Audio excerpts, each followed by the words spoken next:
Hello. How are you, my darling? I'm okay, and you? I'm good. Are you lost or you know where exactly you are? Hey, I just saw an invite, so I decided to get in. Is it? Yeah, not only store I invite Natakara Bad, Narana Sineji now. Oh, okay. So you mean to tell me when I go Yeah. live, people get invites? Yeah, there's a notification that gets in. Is it? I didn't know. Yeah, there's a notification. Even Oh, when I'm okay. offline. I Oh, just, okay. yeah. So Oh. it popped out because I requested last. Oh, because the last time we were live, And you there's another requested. offline. Yeah, I consumers of Madam Speaker live. Oh, okay. I think maybe it's automated, or because the last time you requested and you didn't get in, then today it just popped up.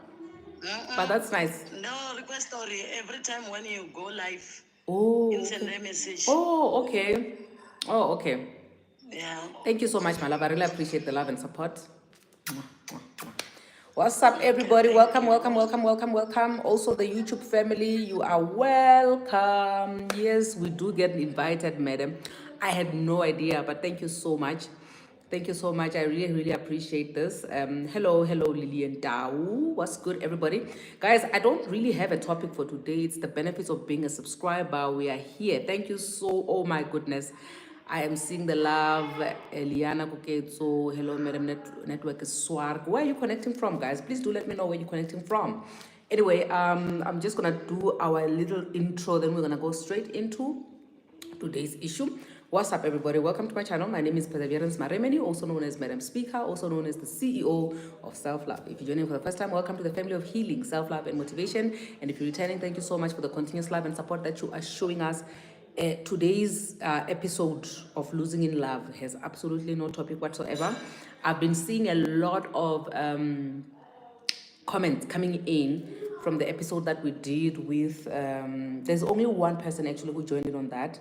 I'm from Protea, Glen, Soweto, Pelindaba, Attridgeville, Madam Speaker from East London. That's Barkman, Eliana. It's good now. Oh, okay, great. Thank you so much, guys. I really appreciate you joining in.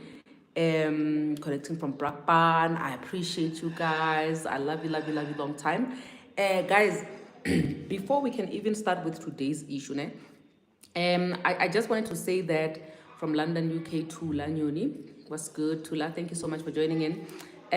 I just wanted to say thank you so much, guys, for the positive feedback that we've been getting regarding Mom Olga's story. Yeah, it touched everybody, myself included, and you know what, the positive feedback that we're getting, the way you guys are just responding, helping, and just making her burden easy and light. I really appreciate you guys from the bottom of my heart, Bushatse from Polokwane, thank you so much for joining in. Yeah, so I just wanted to say, guys, that this is definitely one of those episodes that we're going to follow it up if it means that we have to have a visit and we have to have them coming back to the studio after everything has been said and done. We're definitely going to arrange all of that. Guys, there's something about the podcast, the Safe Space Chat podcast with Madam Speaker, which is completely different from which sets it apart. Ne? It's not the number of views that we get per episode. It's not the number of engagements. It's not the comments that we get from people, but it's the hearts. The hearts that get touched by people's stories, and you guys, without a fail, I don't even want to lie to you, I'm not even buying a face, but without a fail, you guys have been helping people. I know that different people get touched in different ways with different stories, but so far the stories that we've been covering, you guys have been reaching out and you guys have been helping where you can. Whoever feels convicted, whatsoever way, you've been coming forward and you've been helping. There's a lady who once said she went to another podcast and then she came to our podcast, and when people started helping her from our podcast, she was like, I've visited so many podcasts, but nobody ever actually forked out money from their pocket to help me with my situation, because really my situation needed financial relief.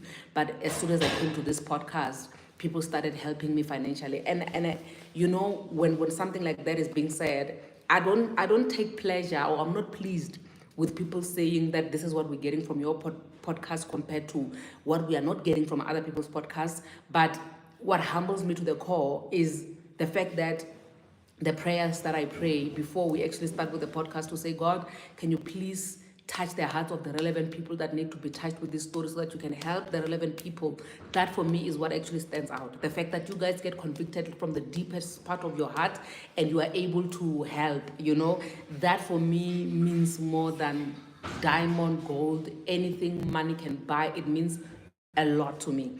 I always say to people who actually reach out to me privately and they say that they want me to help them privately, that guys, if I had money, I would help everybody. You guys would not even have to come to these public platforms for you to share your stories so that you can get help. I would just help you privately. But unfortunately, I don't have means, The only tool that I have in my hands is these social media platforms that I always rely on, and I depend that God, if I'm having 147,000 subscribers on YouTube, if you can just touch a heart of one subscriber for them to help this person, that is more than enough.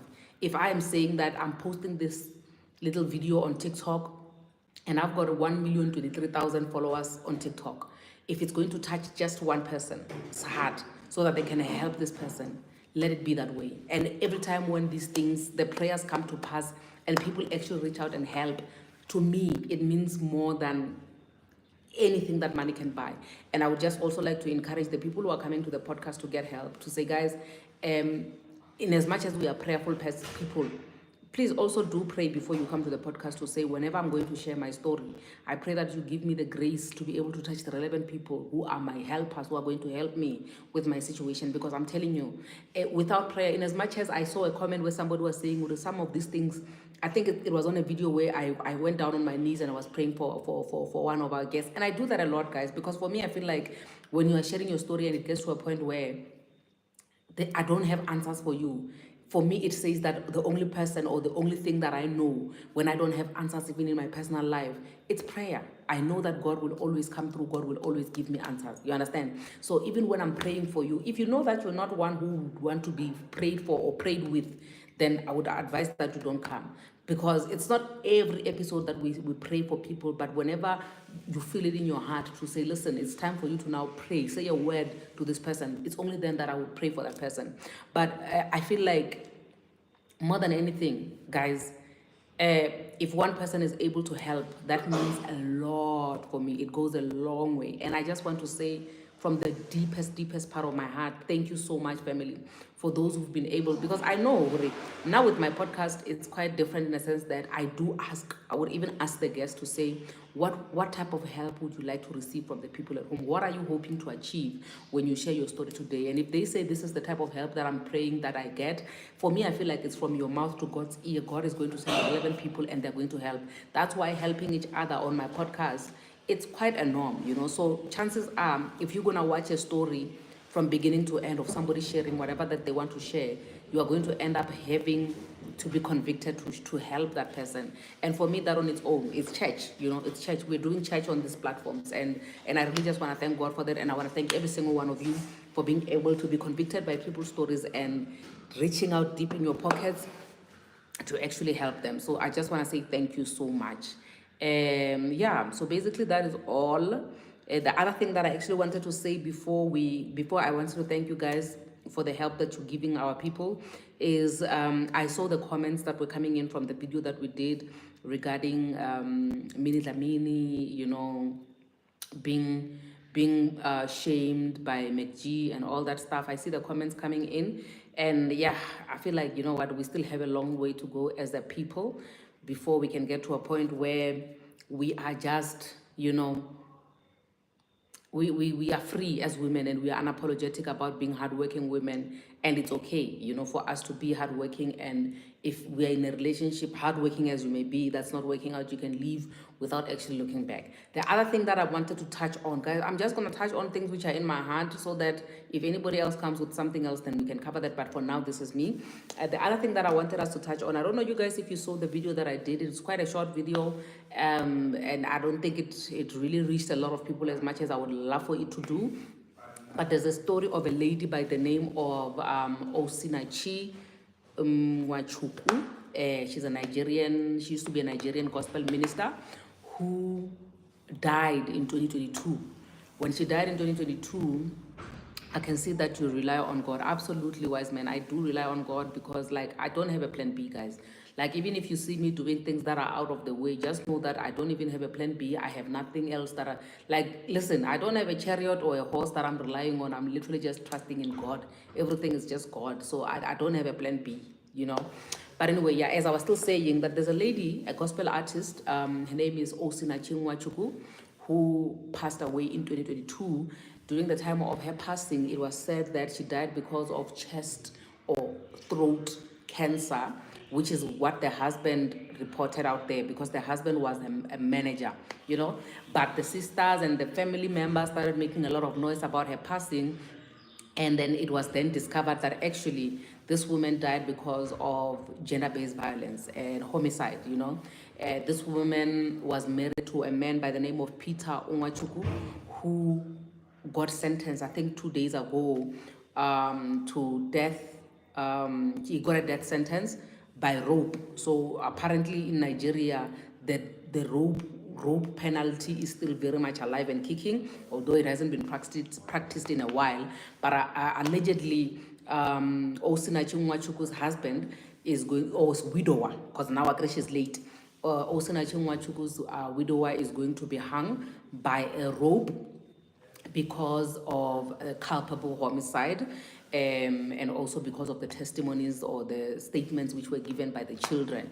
So it is said that during the time when they were, they were going with the trial, the guy who used to be some sort of like a road manager, who was also a keyboardist of Osinachi, used to be very close to her because he would see everything that was happening. So in his statement during the time of the trial, he did say that Osinachi didn't even have money with her. There was a time where she said she had ulcers, but she had 0 in her account. And that guy says that he didn't understand how she didn't have money in her account when we just had a big gig that had a lot of money, only to find that all the money that Osinachi has been making was going straight into the account of her husband.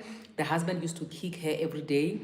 The husband apparently, even when she was booked in the same place where she's from, where her family is from, the husband would not allow the family of that lady, her sister, because apparently Osinachi had a twin sister, would not allow her to be anywhere near Osinachi because she says that they had a spiritual connection that he wanted to disconnect because it was not a good spirit that was connecting the two of them. So he wanted her to be completely distant from her family, you know.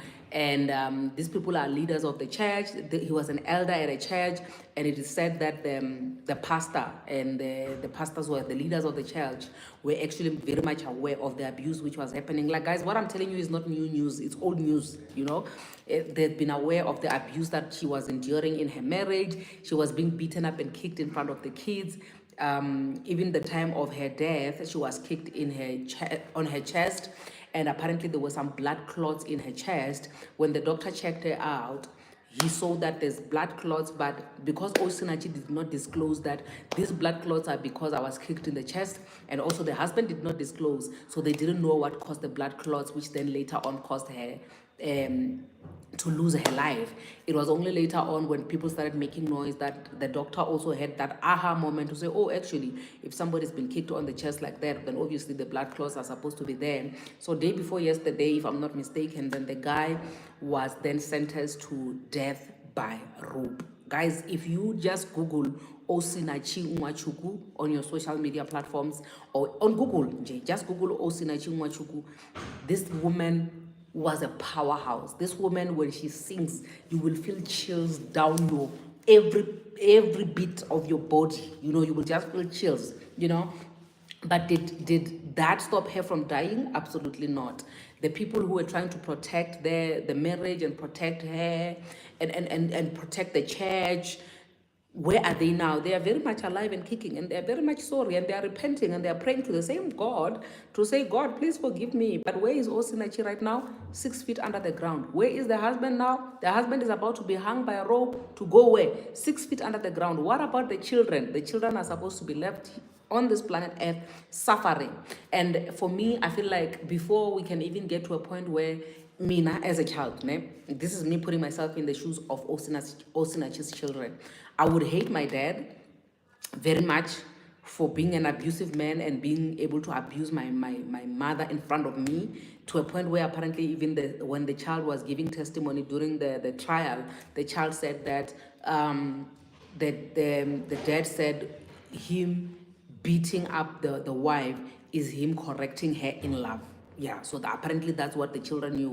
When we see daddy beating up mommy, it means that daddy is correcting mommy in love, you know. So I would really hate my dad for the type of traumas that he put us through, and just beating up my mom and me being helpless and just watching her being beaten up until she died. But also on top of that, I would still also be very much angry with my mom, you know, to say, why weren't you strong enough to actually walk away? That's why, I mean, when I hear people, I remember some time back, some couple of years ago, there was a time where Pindi and Mo were trending on social media, and people were not happy with them because they were saying, I'm gonna paraphrase, people who leave their marriages actually choose the easy way out, and they're saying that people who leave their marriages choose the easy way out because they are together. But I get their marriage is working out, everything is all whatever, and also because marriage is not a simple thing, guys. Marriage is not simple; it's hard, but people choose to stay together.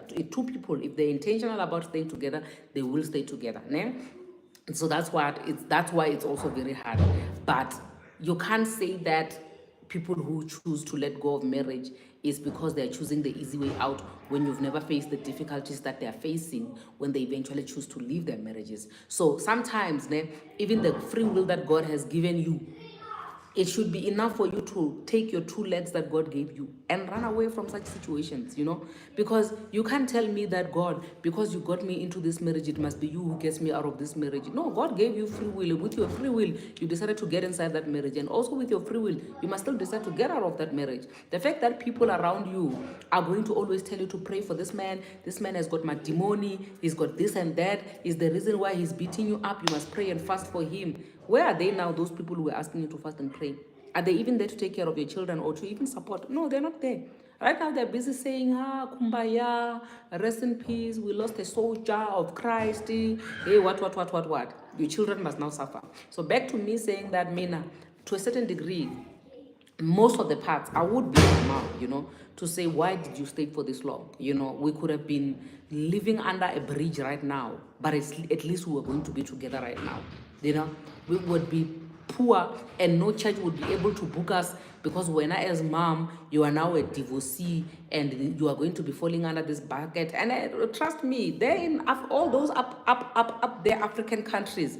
Being a divorcee is still such a problem, you know. You really will be alienated and isolated. Even here in South Africa, even me, I carry my banner of being a divorcee everywhere I go, but I have no shame. You can feel like you want to shame me, but me, self, I sleep 8 hours, I have no shame whatsoever. But up there, it's still very much difficult.